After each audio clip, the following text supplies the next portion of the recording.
Om Namo Brahma Divyo Brahma Vidya Sampradaya Kartabhyo Vamsha Rishibhyo Gurubhyo Namaha.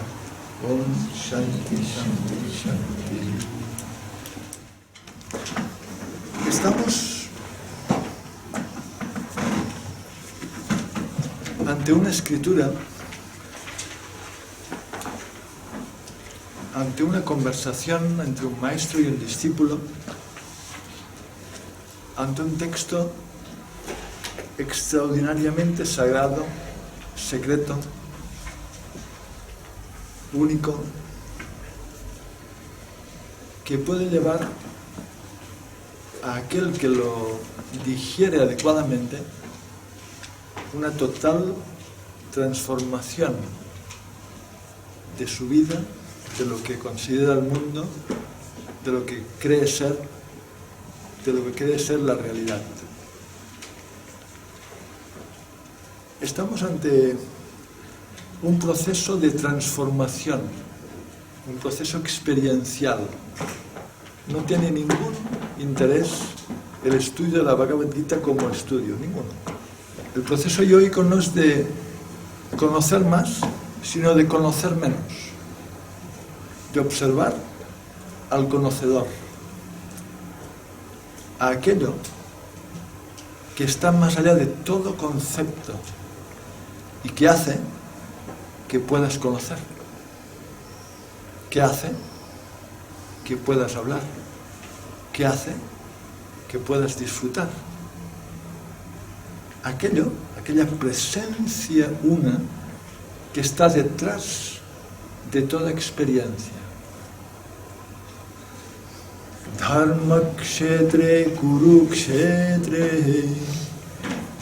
Estamos en el campo de Kurukshetra, simbolizando el mundo, nuestro día a día, nuestra mente, cada acción, cada reacción es Kurukshetra.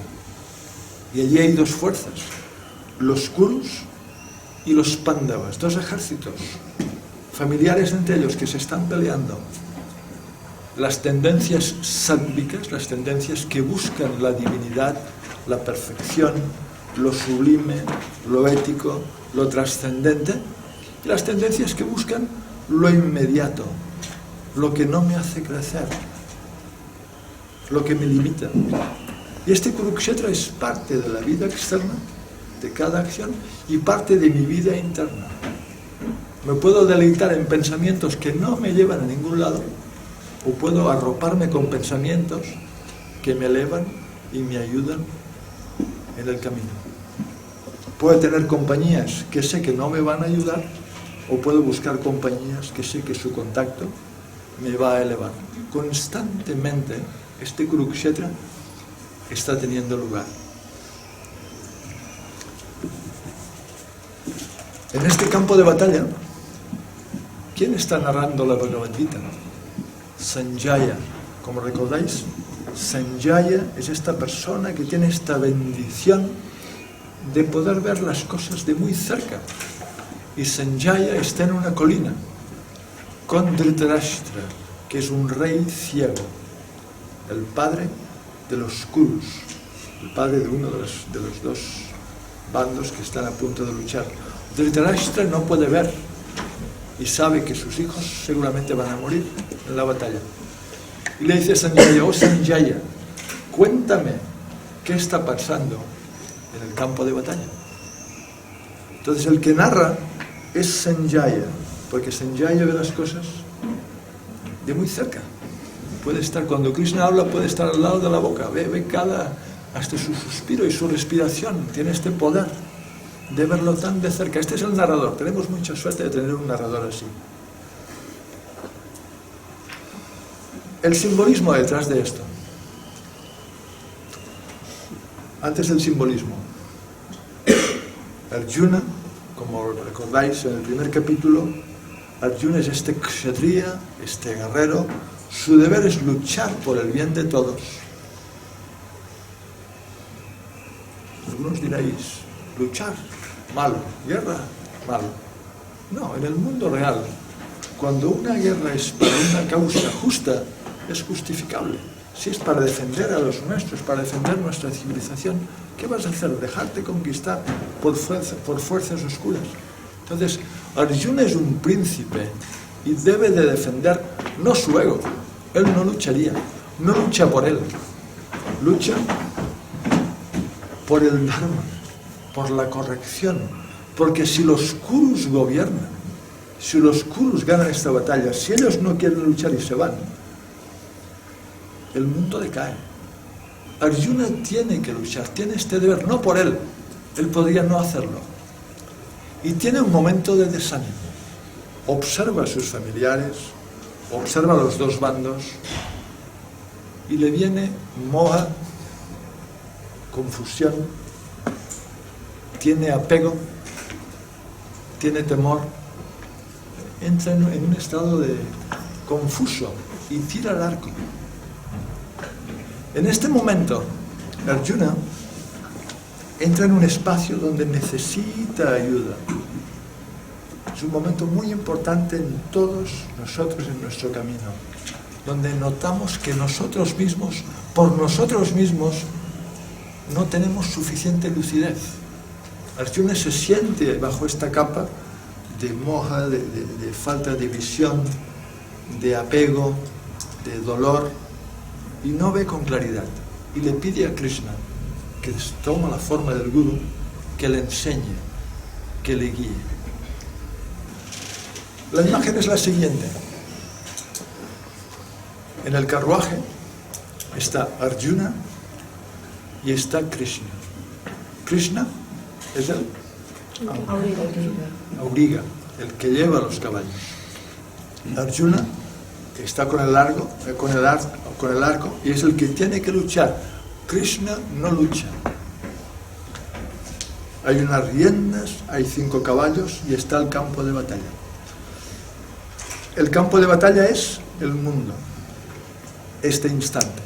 Podemos dejar que la mente se despiste y no oír lo que dice el Swami, o podemos estar con la mente yoica y hacer un esfuerzo de concentración. Eso es Kurukshetra, ahora mismo. Podemos entrar en ensoñación y decir, bueno, ya se terminará. O podemos estar atentos. Constantemente estamos en yoga. Kurukshetra, todas las experiencias que tenemos en nuestra vida. Los 5 caballos, ¿cómo percibimos la realidad? ¿Qué 5 medios tenemos de percepción y de experiencia? Los 5 sentidos. Los 5 sentidos, ¿cuáles son? Vista, la vista, el oído, el olfato, el gusto y el tacto. Esto es nuestro mundo, solo esto. Si cortamos estos 5 sentidos, ¿qué queda? Queda un acompañante, queda la mente. La mente siempre viaja con los sentidos. La mente tiene que estar atenta. Si ahora no recuerdo tu nombre. Ricard. Si Ricard habla, pero yo estoy concentrado porque Saraswati me está mirando. Si la mente no va hacia Ricard, aunque hable no lo oigo. Mi sentido del oído debe de estar acompañado de la atención mental para tener una experiencia y una percepción. Entonces, estos 5 sentidos son los que crean constantemente mi mundo. Este mundo tan real y parece tan sólido, es solo esta energía de los 5 sentidos, es este baile. Y como que los sentidos se acompañan de la mente, depende de cómo está mi mente para que el mundo esté de una forma u otra. Según mi mente, el mundo es un drama terrible o es un baile dichoso.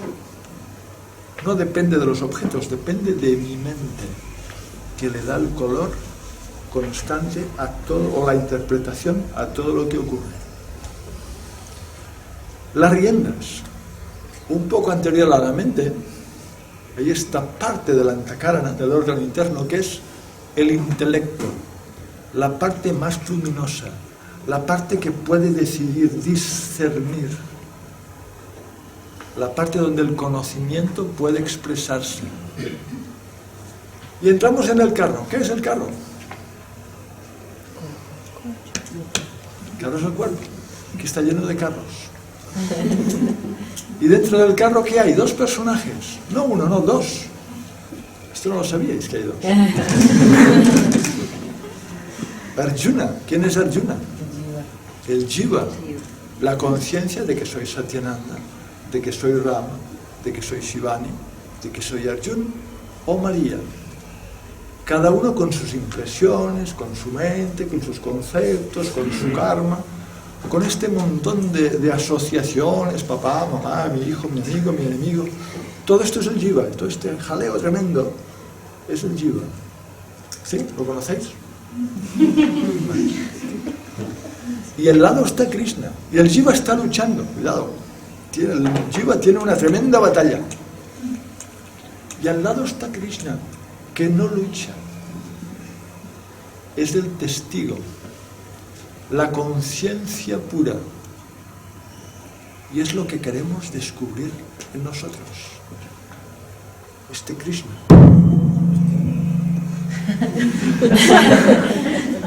Esta conciencia, esta parte de mí que siempre está libre, que no tiene nada que ver con el Jiva.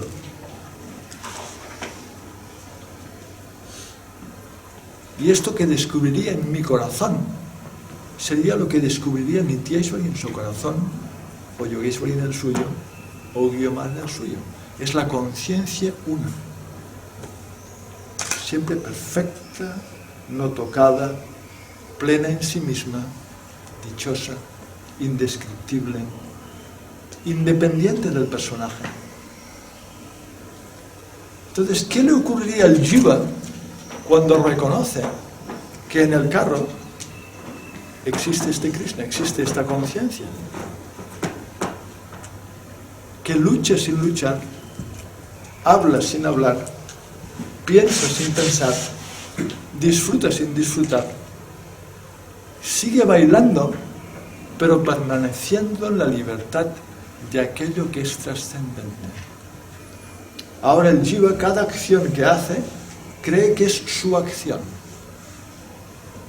Cuando el Jiva reconoce este Purusha que está más allá de la acción, este Purusha que no se mueve, que es Shantam, total paz, el Jiva desaparece.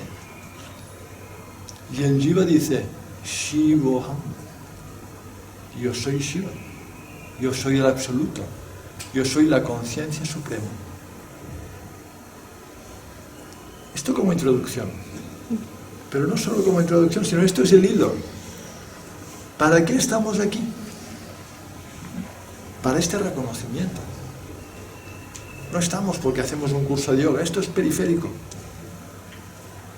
Estamos para tener este reconocimiento de esto que existe en mí. ¿Y qué dicen los textos? Para que esto ocurra, para que este conocimiento pueda tener lugar, necesito tener Shraddha. Shraddha es confianza en la enseñanza, confianza en el que me enseña, confianza en el texto, confianza en la tradición. Debo de abrirme a que esto pueda ser experimentado en mí. Y si lo juzgo desde mis pequeños conceptos, ¿qué ocurre? Que no funciona. Por esto decimos que en el camino del crecimiento uno debe de abrirse. Uno no tiene que obtener, uno tiene que soltar. Soltar. Para darse cuenta de lo que ya está en él. Krishna ya está en el carro. La conciencia suprema está en este carro, en todos estos carros. No tenemos que obtener nada. No es un logro. Es darse cuenta de lo que ya es. Darme cuenta de lo que ya soy.